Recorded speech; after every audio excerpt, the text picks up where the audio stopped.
Right, design patterns is the topic of today, and this is where we start making a difference in terms of just doing a design and doing a better design. So design patterns comes from an idea of that we want to do responsibility-driven design, that we want to have clear responsibilities assigned to each of the concepts that we have in our design. And this can be the responsibility for doing something, calculating something, keeping track of something or so, creating objects, starting a chain of events, starting a chain of actions in themselves or in other objects, and then controlling and coordinating between these objects as they continue working. That's responsibility for doing something.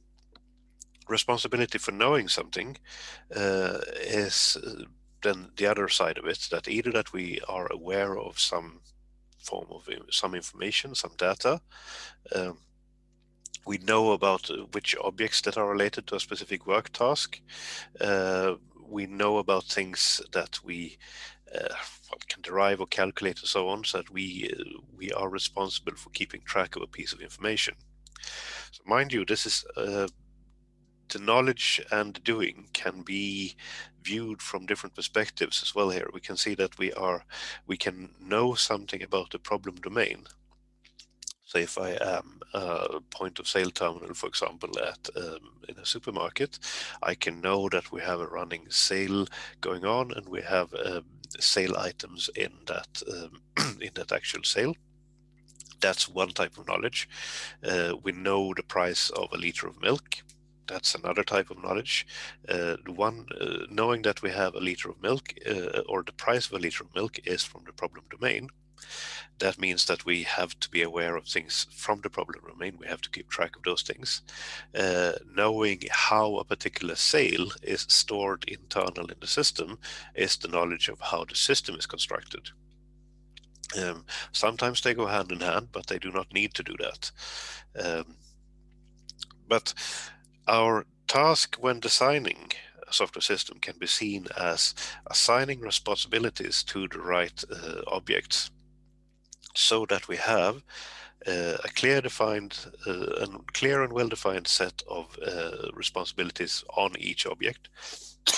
Sorry. That is rather small. We don't try to throw all the responsibilities onto one object.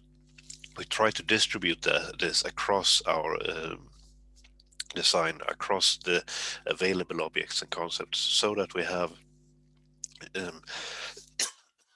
sorry, so that each object has the right responsibilities and not more than that. The way we do this is in different levels, we can say. We can start at the top level. We say, when we look at our software architecture, we have systems, we have subsystems, we have components, and so on, where we say that this component might be, for example, responsible for keeping track of the file system. This component is responsible for communicating with our database. This component is responsible for all the player and character interactions in this game. This component is responsible for storing the world view. What does the world look like? Where are all the objects, and how can we render this on the screen, for example? So that's the architecture level. What are the responsibilities of the components and systems and subsystems? As we dive into any of these components, we start looking at classes and groups of classes, and then we can look at the design of those, and we can see responsibilities for which class is responsible for keeping track of a certain piece of information, how do these classes collaborate in order to solve some bigger tasks. So these classes together have the responsibility of addressing this particular concern. That would be on the design level. Idioms, some of the books talk about idioms, which is slightly smaller again. It's within one particular class and functions within a class. Don't see that much about idioms these days, so we can skip ahead to the grasp patterns that the course book brings up. Now, the grasp patterns are in some way orthogonal to all of the above. They are not, first of all, they're not new. They are not something that Craig Larman invented. They are old classic design principles that have been around since the 60s in using different names. What Craig Larman did was to put them together under one roof with more reasonable names. They are a learning aid for object-oriented design, you could say. It's not something that we will they are not problem-based as a design pattern would be, for example. So it's not like, well, I have this particular problem, how do I design a solution that addresses my concerns? The grasp patterns are more, these are forces that you should think about when you build a design. They are always there, and you always have to think about them. And if you're good at thinking about them, for example, using the grasp patterns, then you will make a better design. So it's general advice, but it's not something that you will, if you look at the regular design patterns, you will often see traces of them in the design. You will see the names, you will see comments, and you will see annotations saying that here we are using this design pattern to address this particular problem. You won't see that with grasp patterns because it's every class has responsibilities assigned to it according to some grasp pattern principle, whether you're aware of it or not. So grasp patterns are very much, it's low level, and it's at the same time, the principles from the grasp patterns are used when you are applying higher level design patterns as well. Let's start there. These you will find on the inside of the book cover. And I think this is the order that you'll find them in: information expert, creator, controller, low coupling, high cohesion, polymorphism, pure fabrication, indirection, and protected variations.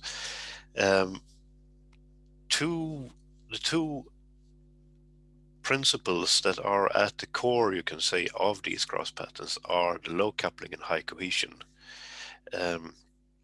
So let's start with those. Low coupling means essentially that you should strive to have a system that is as loosely connected as possible. If you look at any object, any class in your design, it should have as few and as meaningful connections to other objects as possible. So that's one principle. Try to avoid adding connections to the system. And then when you're looking at redesigning and refactoring your design, if you find a solution that has fewer overall connections, and in particular fewer connections for one particular object, it would be better. The reason for this is that every connection that a class has to other classes is essentially knowledge about the system structure. So it's a responsibility for knowing about a system structure. And if you can remove that connection, you're removing the responsibility of knowing this. So you make you reduce the number of responsibilities that a particular class has. You can focus it more on its core activities. What is it really for? And it doesn't have to have knowledge about how the system is structured in that sense. So low coupling is on one side. High cohesion is the other side, where you want every class to have as the functions and the methods and the data inside the class should be as tightly connected as possible. So a rule of thumb is that if you have two sets of data inside a class where one set of methods work on one set of data and another set of methods works on another set of data, and there's no connection between them, then these are really two classes. So High cohesion is more or less achieved by saying that having a small set of well-defined responsibilities for a class means that you get higher cohesion.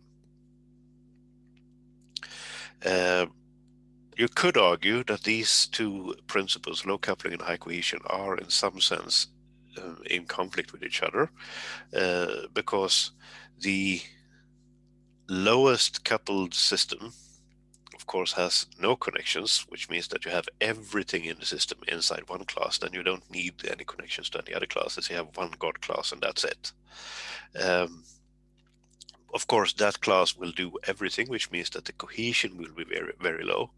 And on the other side of the spectrum, you have one class for every method. And that means that you need to have a highly connected system because the data isn't in the same class as the method, and you need to have interaction between many classes in order to do whatever you're supposed to do. So you will have a highly connected system. Those are the two endpoints and extremes, and they are in some sense really absurd because you would never build a system according to any of those two extremes.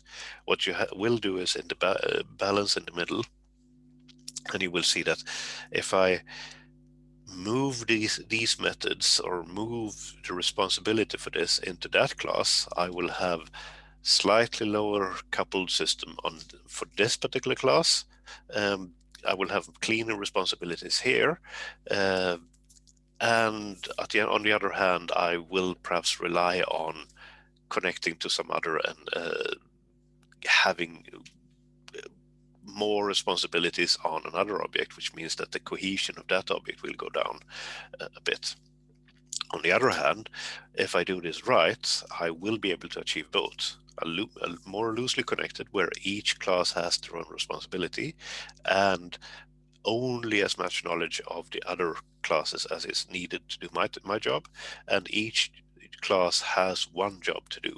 So I would have high cohesion as well. So there is no inherent conflict, but if you just look at the extremes, they are in conflict with each other. But in the middle, when you balance these different concerns, there is really no conflict when you for any normal system. So based on these two principles, low coupling and high cohesion, we can start looking at the other grass patterns. So information expert, really what it says is that if you have the data related to a certain operation, you should also have the methods to work on that data. That's all it says, really. So if I am let's say if we take the point of sale system again and the sale item has the data of what the barcode is and the quantity, and will eventually get the price and everything. So anything that has to do with this particular sale item and calculating the price based on the quantity and the weight or whatever there is, and getting the information based on the barcode and so on, that's something that is within the responsibility of the sale item object based on the information expert principle. It has the data, it should be the expert on working with that data. Likewise, if I have the methods to work with the data, then I probably should have access to the data, or I should have the data. I shouldn't have to go somewhere else in order to fetch the data, do my thing, and then return it. If I'm working with data in some other object, then I should really have it close in some form or other. So that's information expert. Creator, the next one, is roughly a special case of it, because what it says is that if I have the knowledge required to create objects of some other class, then it should be my job to do that. I shouldn't require someone else. I shouldn't give the data to someone else and say, here's the data, you do the creating of the object, and be fine with that. If I have the data, if I have the knowledge to create these objects, then I should be the one doing it. This gets a bit tricky, because if you look at what knowledge I can have knowledge about the problem domain, as I said before. And that's fine. I might get that information from, for example, user interface. So I will be the first class that someone calls from the user interface. So now I have the data, and therefore I should be responsible for creating objects according to this data, according to the creator principle, right? But if we also add in knowledge about the rest of the system, then maybe I am not the best suited to um, create these objects anymore. It could be about knowledge about what windowing system do we have, what particular strategy that or state that the system is currently in, and so on, and where to find these classes, what the names of these classes are, and so on. That's a lot of information about the structure of the system. And maybe I want to have my first class to be solely focused on just being the world's best interface towards the end users, or towards the user interface. And that would mean that I would like to delegate all of this. So I get the information from the user interface, that's my job. And then my job is just to figure out where is the creator, where is the class that is most knowledgeable in creating objects. And then I might delegate the task of creating to that object and saying, here's the data I got, you know the system best, do what you see fit with this data. So creator doesn't always mean that it's the interface classes, if we call them that, that should do the job. It could be that we want to delegate that to someone else that has knowledge of the system. So that's creator. Controller, which is slightly touched upon already now then, is that I have, if I have knowledge not on how to do a particular task, but where in the system I have classes that know how to do different subtasks. I didn't express that very well, but so let's say that a task that I'm assigned to do is a rather big task. I need to do several subtasks in order to complete it. I might get information from somewhere. I need to do some calculations on it. I might filter a bit about it, and then I might render some output based on this. So several subtasks. If I am supposed to do all of that myself, I will have a lot of responsibilities. I will have to have a lot of knowledge about the rest of the system. Where can I get the data? What's the database format? How do I talk to a database? And so on. That's one side of it. Next bit is about filtering. Well, what filters do I have? In what order should I apply them? What parameters should each filter have? And so on and so forth. So that's knowledge about that side of the system. And then rendering. Well, what's the rendering format? What's the parameters for that? What different formats do I choose? What strategy should I pick at this moment in order to render? Should I render more than one report out of it at the same time? And so on. So again, a lot of knowledge. But I know that overall, these are the generic tasks that I'm supposed to do. So what I will do is I will throw in one class that's responsible for controlling the flow, controlling the workflow, but doesn't do that much work itself. It just delegates to others. So if I'm the controller of this, well, report generator, whatever it is, the controller will have the job of knowing where can it, whom can it contact in order to get the information extracted in the right way. So I know that I have one data extraction module, so I'll contact that one. I don't care what the internals of that one look. I don't care if it's in a database or on a file system or anything like that. All I know is that I have information extraction unit over there, and it's that unit's job to do all the internals of that. Once I'm done with that, I have the extracted data. What's the next step? Well, it's doing the filtering thingy. So delegate that to the filtering thingy. Wait until that one is done, get the result back, and now it's about rendering. So I'll throw that over to my rendering unit. So I have knowledge about the system, where to find things in the system, but I don't have detailed knowledge on how to perform each task that is required. So all my knowledge is about, and responsibilities is about knowing the overall workflow, and where to delegate this in the system. And that would make me a controller. A controller can be way down in the system. It can be for generating a report, as I used as an example now. It can also be a controller for a particular use case, for example. So the first thing that from the user interface, the first class that I call inside the system proper can be a controller. Its responsibilities is to be an interface towards the user interface. So all the methods that we have in the system sequence diagrams, and then to delegate the workflow based on the method calls that I get from the user interface.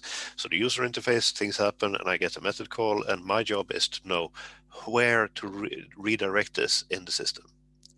That would make me a controller for one particular use case.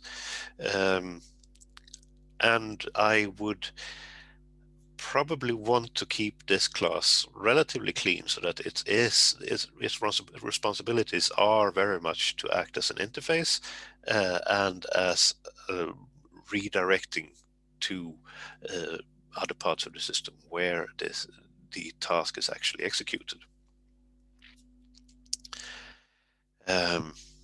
And that would make me a controller. Polymorphism, well, that's very much different compared to the others. Polymorphism basically means that if you have a task that can be done in different ways, well, make use of polymorphism so that you have one method signature with different implementations. So use the facilities offered to you by your programming language is basically what that one says. Pure fabrication, again, not on the same principles as the others, but basically what that one says is that if you find yourself in a situation where you have a responsibility that you see this is a clear and well-defined responsibility, but I can't find any class or any domain concept that is a suitable candidate for dealing with this responsibility, well, you're allowed to create or invent new classes.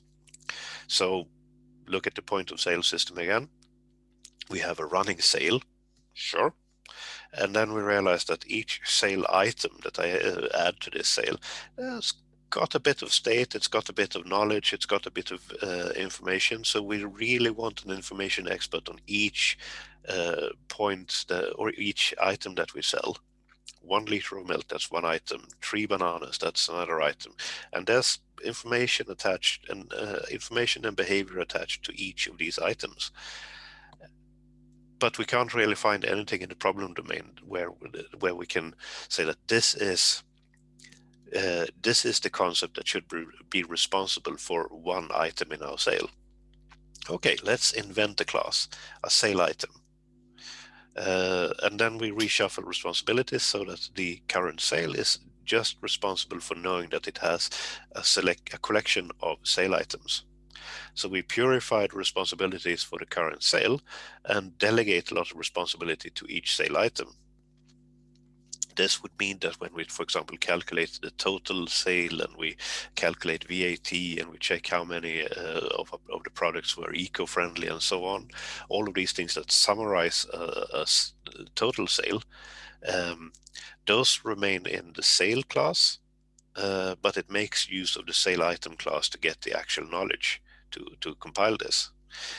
So that would make the sale class a controller for gathering these summaries in the end. Indirection.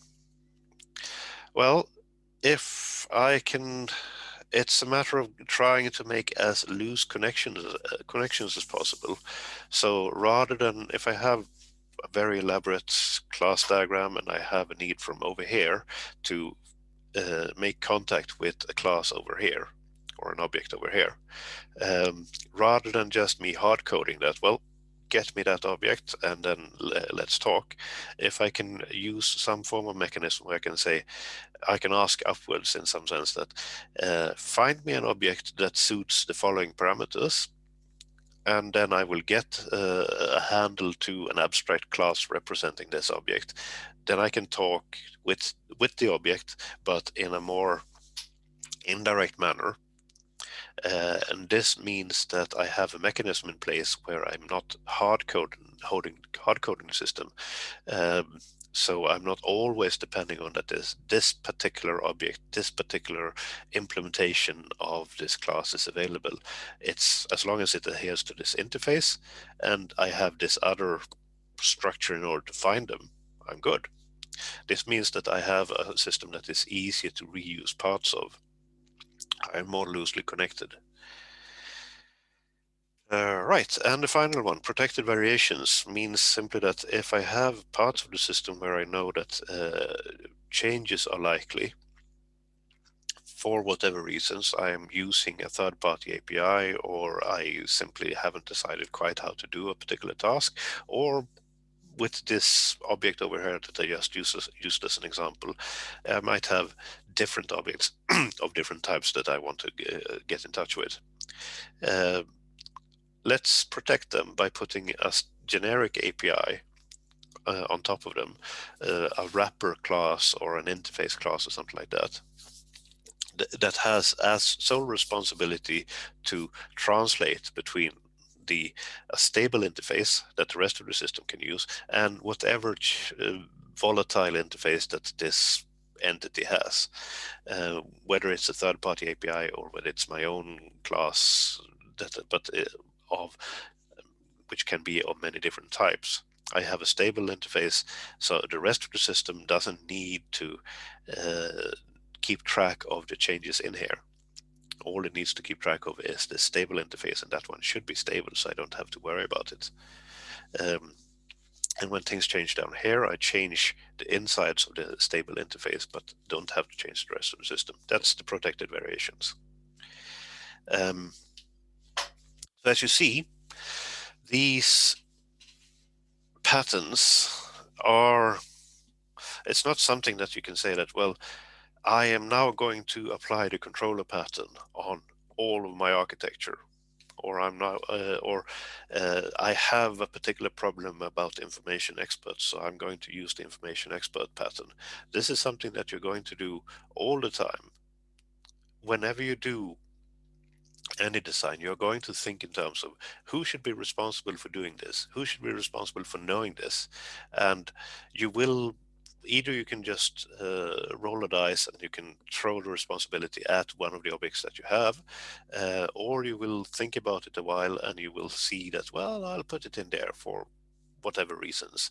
And the grass patterns is a help you reason about what classes might be better candidates for receiving a particular responsibility than others. If we do this well, um, by practicing, by using them in every design that we do, if we try to think about these in some form of aware state, that we are aware of that we are using these principles, try to think about, well, I did use the information expert now. Not that you set out to do it, but you ended up doing it. And if we are aware of that, we will learn over time what makes a better design and what makes a less maintainable, less extensible design. And the ability to apply these patterns well is the difference really between a design that is easy to continue working with and more difficult to work with.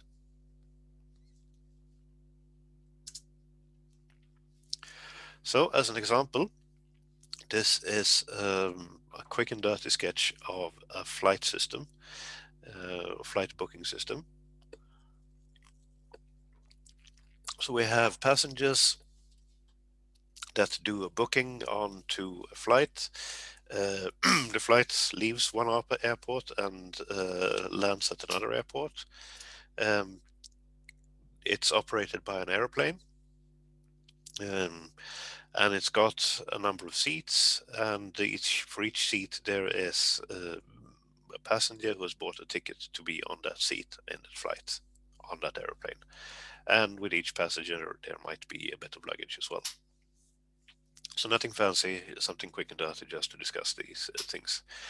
Um, so booking can be several flights. I will book one flight from, say, here to Copenhagen, and one from Copenhagen to Frankfurt, and from Frankfurt to Chennai or whatever. Um, so that'll be different flights. Each flight will have its own price, and the booking will then, the total price of the booking will be the sum of all the flights involved. So who is responsible for calculating, or should be responsible for calculating the cost of a booking? That would be the booking itself, right? It has the knowledge of where to get the information, which is sufficient in order to calculate it. It knows about the flights, and each flight knows about the price of itself. So therefore, the booking can run over the list of flights and ask, what's your price, and then it can calculate the total price of the booking. And that would be fine. We could perhaps, an alternative would be to throw in a new object here, or a new concept, saying that we have the travel agency, and the travel agency will ask the booking about the flights, and then we'll ask the flights about the price, and then the travel agency will calculate the price of the booking and then store that in the booking. This would of course not be a good idea, because the travel agent is not an information expert about the flights involved in one booking. It has to get that information. And once it's got that information, it's sure it can do the job of calculating or getting the price for each flight, but then it has a piece of knowledge that it's not storing in itself. It finds another object, the booking, which is information expert for keeping the price, the total price of the booking, and it stores it there. So it's not the information expert on the booking data, and therefore it shouldn't do these calculations either. So calculating the cost of a booking ought to be in the booking class, because that one has the right knowledge and it can be the information expert. Who should create the ticket then? Well, as it's written here, we have two options. We have the passenger and we have the seat. And I'd say that, well, the seat is obviously not a good choice for creating tickets, because it's not in the right place in the work process. Once you're at the seat, your ticket has already been checked several times. The passenger, well, I wouldn't say that that's a great idea either. The passenger will have a ticket, but here we might need the travel agency. So we might throw that one in, that the travel agency is responsible for getting the booking and printing the ticket for that booking, because it has the knowledge of how to print tickets, which the booking doesn't. And we don't want the booking to know that, because the booking can be done in a ticket agnostic way. So some travel agencies might like to use paper-based tickets, others might use electronic tickets, and there might be different competing ways of doing electronic tickets as well. And it's the travel agency who knows these things. The booking just knows that, well, I've got a passenger and I've got a number of flights. That keeps the responsibilities for this class clean. The passenger should not be aware of the flight itself, because the flights might change. And I don't need to know it as a passenger. As a passenger, I have my booking, and the booking knows the flight, and that is sufficient. If I have a link between passenger and flight, well, then I know more about the system than I need to do. I can get that information indirectly from the booking, so I don't need to know it. And if I keep it just in one place in the booking, then if the flight changes for whatever reason, well, it's the booking that can keep track of that. and the passenger doesn't even need to know that. The passengers can only will, of course, eventually will need to know that they should go to a certain gate at the airport, but it still doesn't really need to know what flight to enter. Sometimes the same aeroplane at a certain gate then will have many flight numbers in the same airplane because the airplane companies collaborate with each other. So as a passenger, I really don't need to know that. Don't need to know what the flight number is. All I need to know is that as per my booking, I should go to gate such and such at this and that time. Um, the passenger, well, we need to have representation of a passenger in a system like this because it's got a name and passport ID and such things. But it's not this class that is responsible for interacting with the system. This is a placeholder for the passenger once they've entered the information in the system. So when I'm doing my first booking, I'm doing that in a user interface, which is outside of this picture. And that user interface is probably connected to the travel agency. And the travel agency will create objects of the type passenger with the information necessary. I might create that directly from the user interface, sure. I can fill in my information myself. Um, but this is just a placeholder for me in the system that this is my name, my passport ID and everything. Whenever I make a booking, I need to have that associated there. The tickets will be aware of that it's got a passenger and so on. But this is not an agent that can do anything in the system. If I want to make a booking, I am not the class. I am something. I'm a person outside of the system doing something that will manipulate these objects of these different types. So I will probably go to a user interface over here or to the travel agency and then interact with these in order to create a booking. So it's not the passenger class's job either to create the bookings. That's someone else's job to create these bookings and then associate them to the passenger.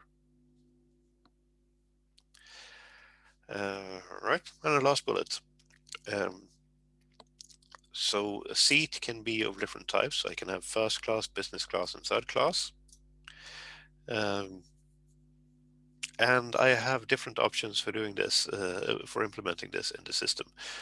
One is that I maybe can make do with just an attribute saying that this seat is a first class seat, this seat is a business class seat, and so on. The problem with that is that it's more difficult for me to attach any additional information to the seat then. So maybe I want to do it in the flight, saying that I have 3 different arrays, one array for first class seats, one array for business class seats, and one array for third class seats. That's one way of doing it. And then I can have the information that distinguishes a first class seat from the others inside flight. Still, that would mean that the flight needs to be aware of a lot of information there. So maybe what I would want to do is that I want to create subclasses so that I have seat category or something like that, which is an abstract class. And then I have different or concrete implementations of that seat category for first class, business class, and third class seats. And they in turn contain the actual seat. That might be one way of doing it. A much easier way might be that I simply have different flight numbers based on if it's first, business, and third class. But I don't think the airports do it that way, but that would be one implementation of it. So here I have different options, and I can start weighing the pros and cons of these different options to each other uh, in terms of who needs to know more information, how much more connected does the system get if I do choose different alternatives here. Having 3 different arrays, for example, in the flight means that I'm twice as connected to the different to a seat And I still need to know more. I need to have lower cohesion in terms of that I need to know the difference between a first class seat and a business class seat and so on. So putting that into an inheritance hierarchy underneath means that I can have one class who is responsible for knowing everything about being a first class seat, and that's its sole responsibilities. It will have a base class, which is responsible for knowing everything there is to know about being a seat, perhaps. That would be great. And the flight doesn't need to know these things then. The flights actually can be made even more simpler because it's got an array with a collection of seats. And seats, it doesn't even need to know which of these seats are first class or second class seats or third class seats. All it needs to know, it's got a collection of seats uh, of the abstract base class seat. And it doesn't even need to know the price anymore because it can ask the seat, "Well, how much do you cost as a seat?" And then it's the seat's responsibility of keeping track of those things that might differ between first class, business class, and third class. So flight can be made much simpler by making seat into an abstract base class and then subclassing it.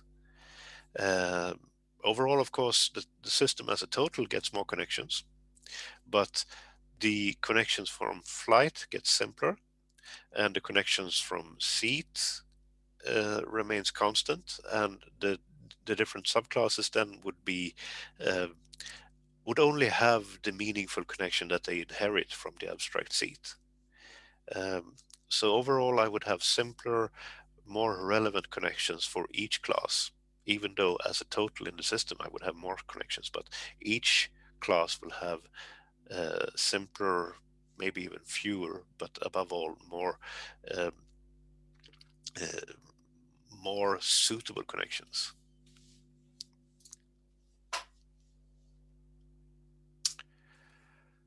Right. Moving up from the grass patterns, the next part of the lecture will talk about the design patterns, um, but I suggest we do that after the break. So I'll start again at a quarter past.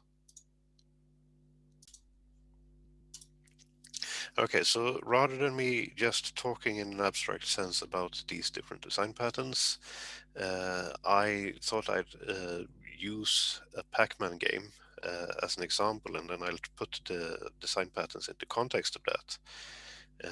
There are plenty enough books about design patterns, and if you read a course book, they go through them, and it's really a list of design solutions for commonly recurring problems. So a design pattern is basically you have a problem that is common enough that it's been solved over and over and over again, and you have a solution which is generic enough so that you can apply it to your project. uh, you still need to tailor it. You still need to make it your own, if you will. But the roles and responsibilities of the involved classes are described. And there's usually also a description that if you use this pattern, you will get the following benefits. It will work in this way. You will get the following liabilities. So it's a list of things. And if you read the design pattern book by Gamma, Helm, Flicitus, and Johnson, um, it's not a book that you read from cover to cover. It's a reference guide, so you will look at the design patterns and you will look for a solution to a particular problem that you have. Mind you, still find it's a rather entertaining book to pick up and then just open it up on one pattern and read about it, because they're still fairly relevant, and I usually learn something new every time I open that book. So let's look at this Pac-Man game. It's a classic arcade game, so we have different scenes. We have a main menu scene, we have the actual game, and we have a high score list. And usually when you're playing the game, you will cycle between them, and when you're not playing the game, it will cycle between the main menu and the high score list.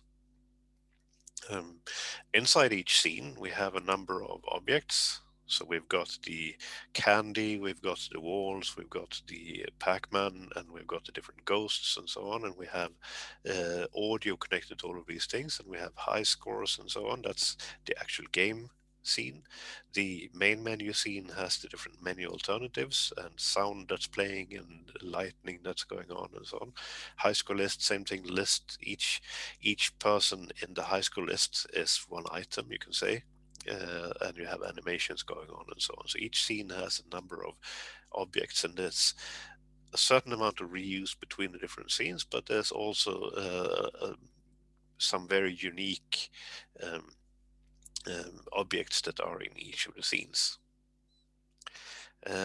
Some of the objects needs to be aware of other objects. So, for example, the ghosts should, of course, try to follow Pac-Man, ideally. Um, so you need to be aware of where Pac-Man is. Pac-Man needs to be aware of where the candy is, so that when he's uh, walking by a candy, he should eat them. And some of the objects needs to deal with input from the user interface as well. So Pac-Man, of course, needs to respond to left, right, up, down commands. All the objects, so all the ghosts and Pac-Man needs to respond to a pause signal, and so on. So there's a certain number of inputs that you need to keep track of as well. So how do we solve this using design patterns? So let's start with the different scenes. The design pattern that we want to use for this is a pattern called strategy. Now, strategy is one of the more generic patterns that you will find. It's the one that is foundation for many of the other patterns as well. The involved classes, in the abstract sense, the one that you'll read in the design patterns book, has the following three different roles. Basically, you have the abstract strategy class, which is basically just a placeholder that lists these are the methods that you can use on any strategy. So it doesn't matter which strategy is currently active, these are the methods that you can use. We have a context class that is responsible for knowing which concrete strategy is currently active and then calling the methods onto this currently active strategy. And then we have a number of implementations of the different strategies. So each of these strategies will implement the methods in their own way. So we're using polymorphism here to make sure that the same method signature is implemented in different ways. We are using controller and creator in some sense with the context, because it is responsible for creating the right subclass. What strategy is currently active? That's the context job to decide that, and then create objects of that strategy. It's a controller in the sense that it doesn't do much. It just passes along calls to the currently active object, which can be either of the concrete strategies. So that's the abstract sense of the strategy design pattern.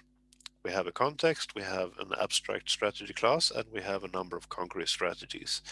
In terms of the Pac-Man game, we have a class called game usually, which is the sort of the starting class where everything is initiated from.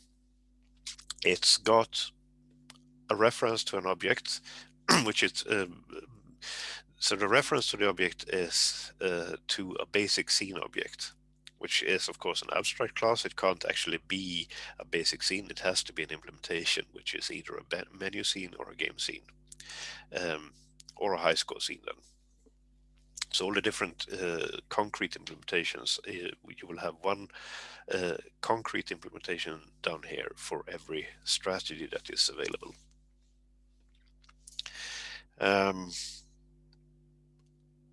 Do note also how we express this in a class diagram. We can do that in a number of different ways here. Here I've chosen to use what's called a stereotype, which is description, a qualification of a class, giving it a certain role. So this one has the role of context, this one has the role of abstract strategy, and strategy is down here. So using a stereotype, I can basically annotate my class with any additional information that I want to. And that's one way of expressing that. Here I'm using the strategy pattern, and that means that you, as a reader of this class diagram, when you come to this and you see, oh, abstract strategy, I know how the strategy pattern works, so where are the concrete implementations? Ah, there they are. And who is the owner of this? Well, there's the context. So by annotating it like this, you can see that I'm using the strategy pattern, you know what's involved in the strategy pattern, you know where to look for uh, certain pieces of code because you're familiar with the strategy pattern. Another option, if I don't want to use the stereotypes, because the stereotypes will only be here and visible in the class diagrams. If I look at the implementation, I will just have a class called basic scene, I will have a class called menu scene, game scene, and I will have a class called game. But there I lose that information of what roles they have in the strategy pattern. So if I suspect that I will probably not be maintaining the design documentation, or I might not even have it, then a better choice would perhaps be to actually name the classes according to the pattern I'm using. So I would say uh, this one would be something, well, it's an abstract class, so basic scene strategy would be a good enough word or good enough name of this class, because I know, since it is abstract, I know that this is the abstract strategy, but by naming the class something something strategy, I can see that it's part of the strategy pattern. And then these would be menu scene strategy, game scene strategy, and down here and high score scene strategy. Um, that would give me information, so when I look at the source code, I can see, this class is named something something strategy. That's an indication that you're using the strategy pattern, and then you know that there should be more information if you look for it. But in terms of that, well, there should be an abstract strategy, there should be a context, and this is how it works.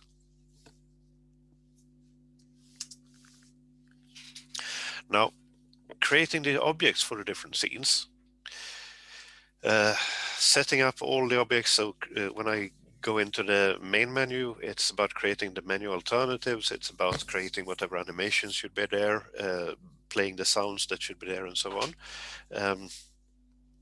There's a pattern for that called builder, where you have a director class who is responsible for picking the right builder, and then using that concrete builder under the guise of the abstract builder interface. So we will have in the Pac-Man game, we will have these scenes that we had in the previous pattern, the menu scene, the game scene, and the high score scene.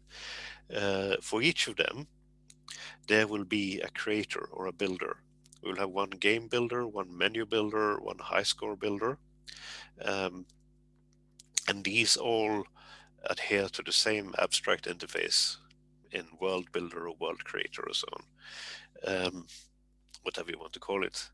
And they are responsible then for creating all the objects, figuring out which objects should be there, what parameters should be given to them, and what other initiations are needed in order to create each of the objects in each of the scenes. That means that the menu scene and the game scene and the high score scene can be responsible for just being a generic scene, and they know that there is a builder that will create the objects, and it can have the game loop in the scene where you just update things, and that might be the job of the scene then. Doesn't really need to worry about what is in the scene because that's the responsibility of the builder. So delegating to a class that can be responsible for knowing about what should be part of one particular scene. Do note that this is basically just the strategy pattern with different names. We have a context, We have an abstract strategy and we have concrete strategies. So that's what I mean with that the strategy pattern is at the core of many of these. If we don't want to do this full-fledged version where we have a class full of different objects, or sorry, different methods for creating for building the objects here, maybe I just need one method. So then I can use factory method, which is similar. So I will have a creator with the abstract method, and we will have a number of concrete creators where I've instantiated this one factory method. This is basically just the builder pattern with one method instead of having several methods. So up here it would be give me all or create all graphical objects, create all text objects, create all animations, create all sound objects, and so on. There would be separate methods for this because maybe I need to connect them in some wonderful way that's outside the job of the builder. With factory method, it would be just create everything, give me the world, and then it's this method's responsibility to do it in the right way.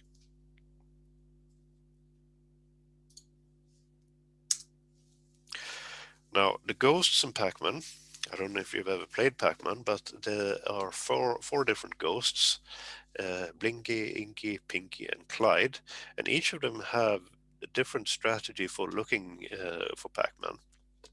One of them basically does a flood fill, walks around until they encounter Pac-Man, and then they eat him. One of them is following Pac-Man, trying to find the shortest path to getting to him. One of them, because of a bug, does something similar, but as soon as they get close to Pac-Man, they run away and hide. And one of them is basically trying to keep out of the way of Pac-Man and avoiding him even from the first place. So each ghost has a different strategy for how to look for Pac-Man and how to move towards or away from Pac-Man.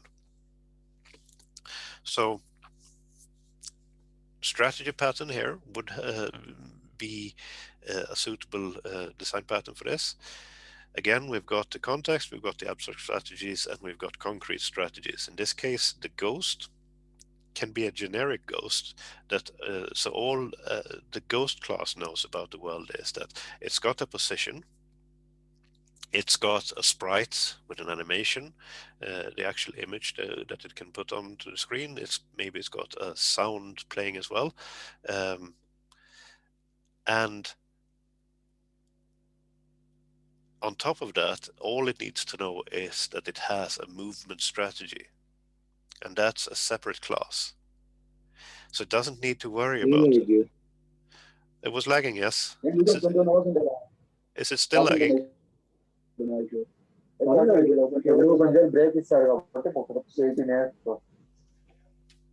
Can you hear me now?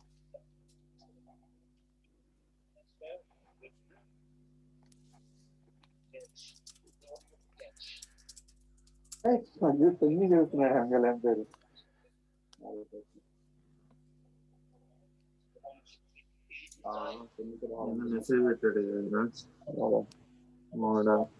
me now? No, sir. Not?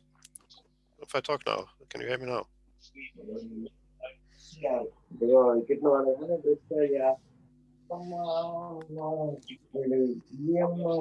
Okay, then I'll continue talking. So, as a ghost, I can focus on being the best possible ghost, but I don't need to be aware of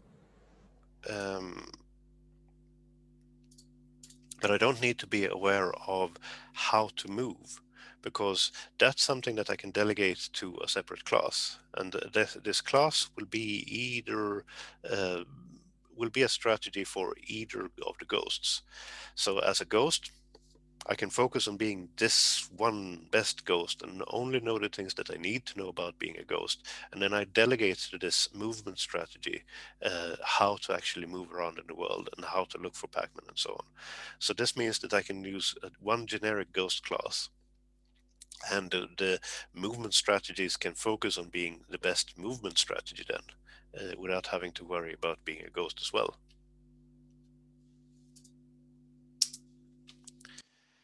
Right. Next one. I don't want to create more than one audio manager.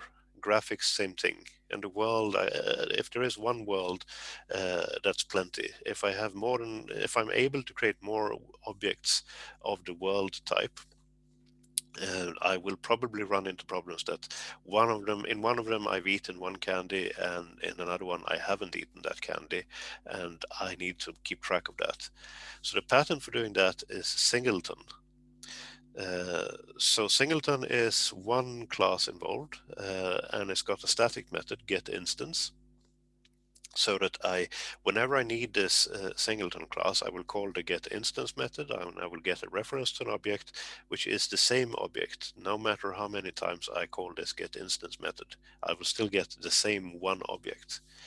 Um, this means that don't, I can't create more than one audio object, or more than one graphics object, or more than one world object.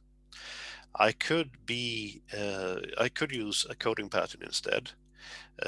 So I could, for example, create the audio in one place in my main method, for example, and I can make sure that I'll pass this one parameter, this one object, down to all the places, all the other objects that needs to be aware of the audio. The problem with doing this is that there's going to be at least one place where I forget to pass the parameter by reference, and I pass it by value, and then I'll invoke a copy constructor, and suddenly I have two audio objects. Um, so I can never be really sure about that. And since there's not just one object of this type, that means that each constructor will now have a number of parameters that are constant for all the objects I create in the world. Audio, graphics, and world is being sent to all the objects as they create, which means that all the parameter lists are going to be longer. All the objects are going to have to deal with this information and store it so that they can access the audio object reference when they need it. So all the objects are going to be more complicated if I use to pass this along as parameters to the constructor pattern.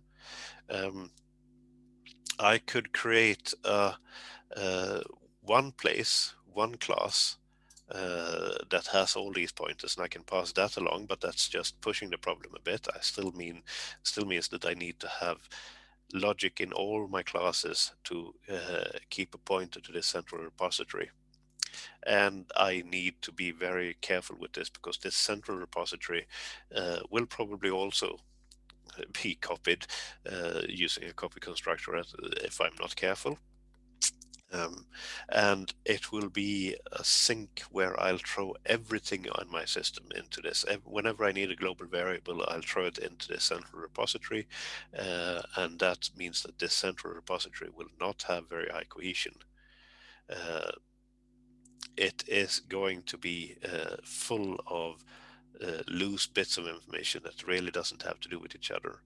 So if I instead use the singleton pattern, I will, whenever I need to get access to the world, I will use the get instance method, and I will be able to get access to the one object through that.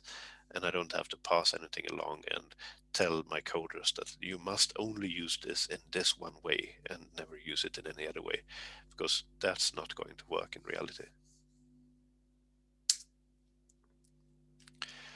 Um, right, redirecting input.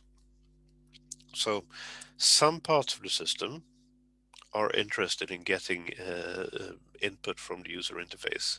For example, keyboard events that I press up and down keys and left right keys and so on. But not all of the system are interested in this, and they're not all interested in the same keyboard events either. So the one pattern, or the pattern that I will use for this, is observer pattern. It's got two classes involved. I have one class observable and I have one class observer. These can often be abstract and I inherit them, but in the pattern as it is described, we usually just say that you have observables and you have an observer class. Um, so the observable is a part of the system that will generate events, keyboard press events, for example. So an input manager would be observable. And when I create all my other objects that are interested in these events, so when I create my Pacman or my main menu or whatever, um, they, in the process of creating them, I will tell my input manager that here's an object that is interested in events from you. And it will be added to a list, and whenever that event happens, it will call a specific method, um, uh, which then will notify that now this event has occurred. If you program Java uh, and user interfaces in Java, you have these event managers uh, more or less built in. If you've programmed in Qt for C++, for example, then you know that this is more or less how it works there as well. You have the um, at least behind the scenes, you have an abstract class, which is the which says that I am able to accept events. I have this method, keyboard press event, or whatever. And the input manager generates keyboard press events simply by running through a list of observers. And for each of them, it will call the key press event method, which it knows it has because it's got references to observers, not to the whatever class you actually have. I will be going through the observer pattern much more in a different lecture as well. So if this was confusing to you, don't worry, there will be more examples of this. This is a very useful tool for connecting a system loosely, because I haven't hard coded. The input manager doesn't need to know anything about, actually doesn't even need to know anything about the system that you're building. All it knows is that um, I have observers. I have a list of observers, and each observer has a notify method. So I'm loosely connected. You can build whatever you want, and whenever you want have a class that wants to be notified when a certain event occurs, you will just tie it in one direction. You will insert a reference to yourself there, and it will be treated as a generic reference to an observer object, and that part of the system doesn't need to know that anything more about that how you exist or what you are or anything like that. So you are creating a more loosely connected system with observer. Take a step back from the observer pattern and think about what's going on here. You have uh, you have an event or some reason to execute, rather, you as when you're building your class, when a certain events happen, you want to deal with that event in one particular way. And when you build another class, when that same event happens, you want to deal with it in a different way. What is this? This is strategies. You have different strategies for dealing with the different events. So what do you do then? Well, strategy pattern. You have one common interface, the abstract strategy.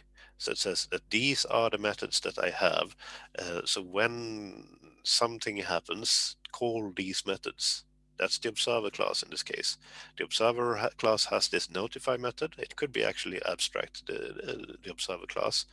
Um, your different classes that want to know about the input events, they are concrete strategies dealing with the notify method.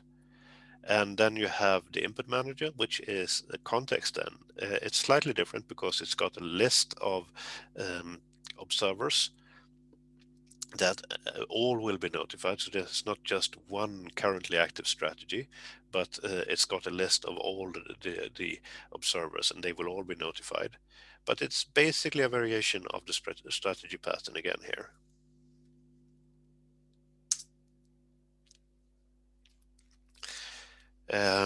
When the Pac-Man eats one of these special candies, uh, he gets special abilities and is able to chase down and eat up the ghosts.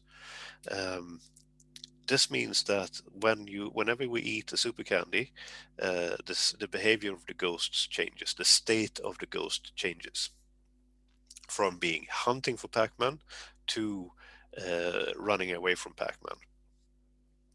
So the involved classes in a state pattern is we have an abstract state class with all the method signatures that should be uh, that are applicable to any state. We have a number of concrete implementations of these methods. Um, so a summary of all or an implementation of all the methods for each different state and how they should behave in that state.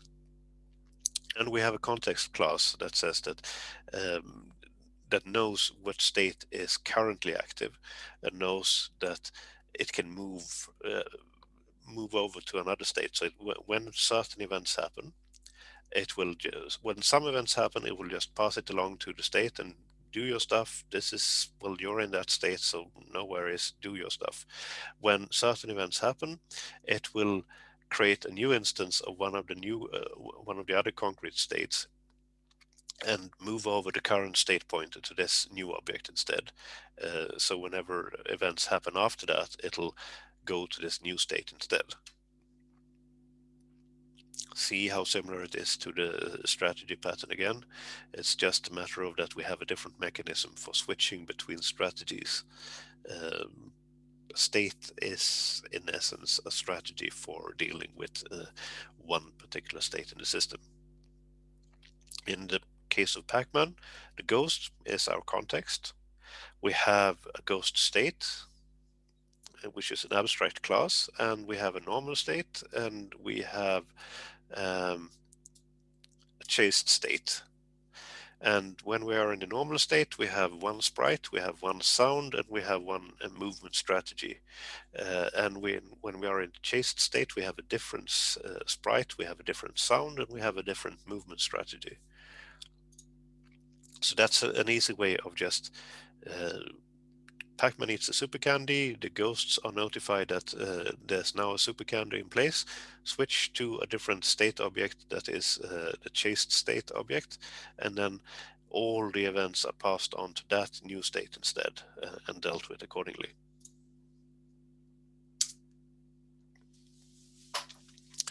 Right, next step up from design patterns is to look at architecture patterns. So the architecture, as I said, is on a higher level. It's not just a couple of classes, it's groups of functionality, if you will. So components dealing with different concerns in the system on a higher level. Um, and well, we have different ways of doing that. One of the most common ones, which I actually don't even have here on the slide, is the layered architecture pattern, which or a architecture style that you've all more or less used, where you have um, you organize the system into three different layers or more, where the user interface is in one path in one layer. So everything about doing buttons, dialogues, and how they are connected to each other and everything, that's in that layer. And the rest of the system doesn't need to know anything about this. You have a business logic layer. This is where you build the system. So if you do UML design and everything, this is where you focus the UML design on.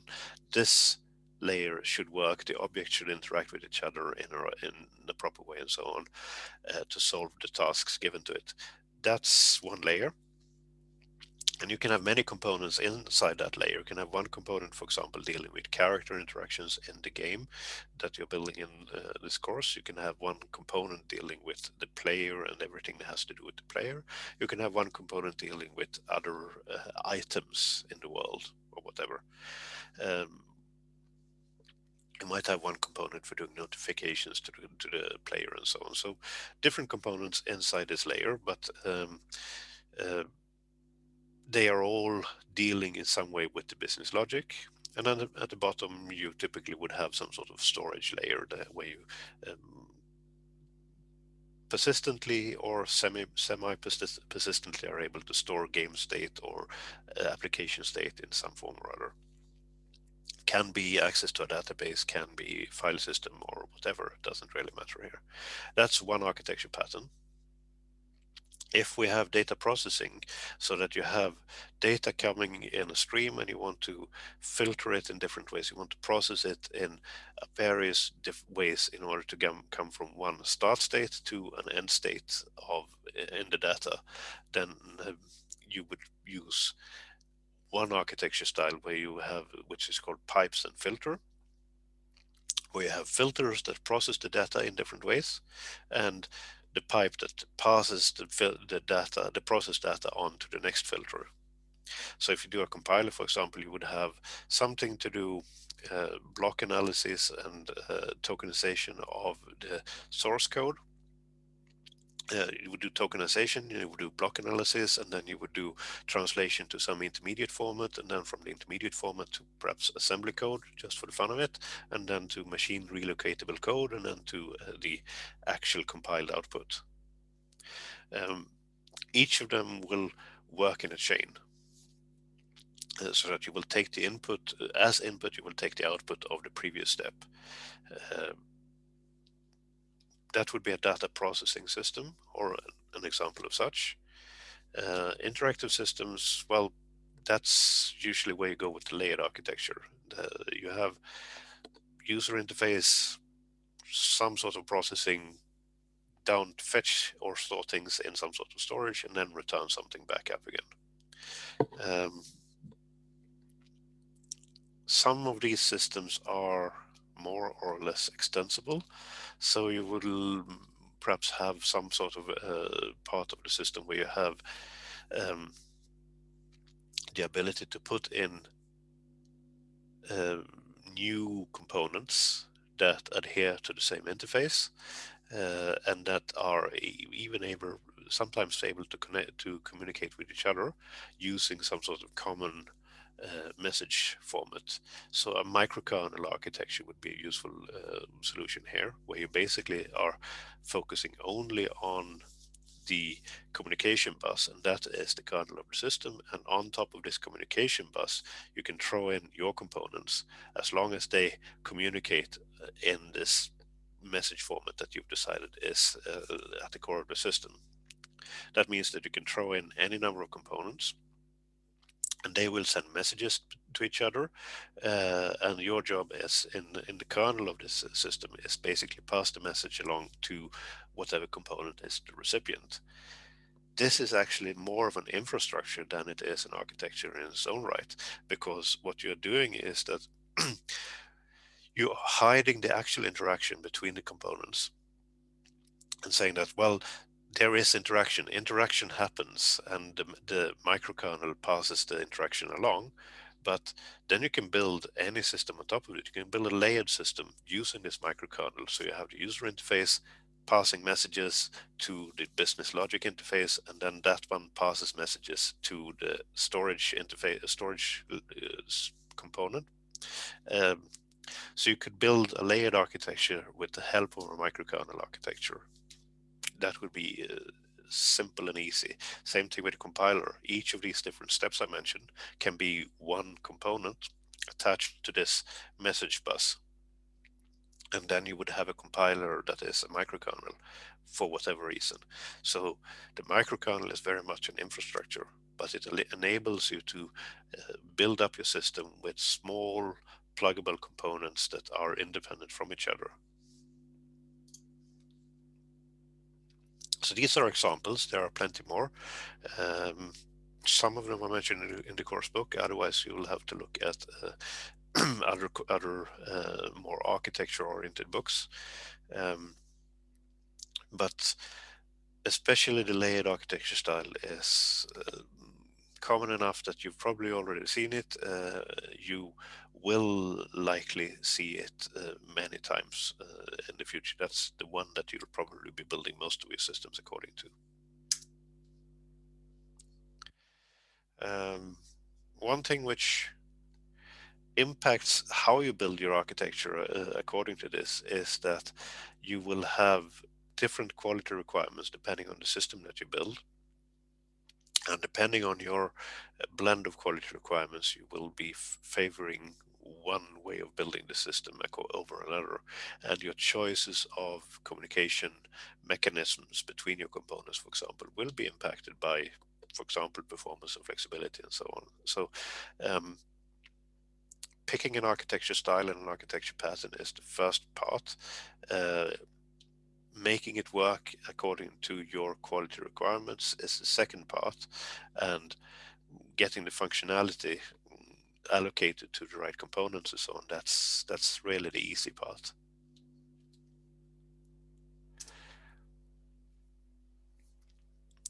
So when should we focus on these different things? Well, the architecture patterns, that's a good starting point because that gives you the major building blocks with which you're going to build a system. It's the main components, and then you can start planning. You can allocate it. Well, I've got one team over there that can build this component. I've got another team here that can build this component, and so on. Getting this right in the beginning means that you ensure that you have the potential to reach your quality requirements or quality goals. So you would probably start with an architecture pattern or building the architecture of your system. Um, as you design the internals of a component, you will do the usual conceptual modeling, interaction diagrams, class diagrams, and so on. And in this process, you will be applying design patterns to um, get a solve the problems that you have in terms of getting the flexibility of choosing algorithms depending on the context, for example. Um, Singleton patterns or whatever you have there. That's something that you will be applying when you are designing the insides of each component in your architecture. Um, as you are doing that, and as you are designing, even if you're not using one particular design pattern, whatever class you're designing, whatever interaction you're designing, you are always using your grass patterns, either consciously and actively or just in a haphazard way. But the grass patterns are always there guiding your decision about who should be responsible for doing what. And that is why the grass patterns are so important for you to get right in this course, that these are the ones that will decide whether you do a good or a bad design. The grass patterns will help you do that, and they will always be there. The design patterns and architectural patterns will improve even more, but it's not the end of the world if you never use a design pattern at all. Whereas if you, well, the grass patterns are going to be used at all times, no matter when you want to use them or not. They are going to be there, and they're going to influence your solution and the quality of your solution. Okay, that was the last slide. So I'm stopping the recording now.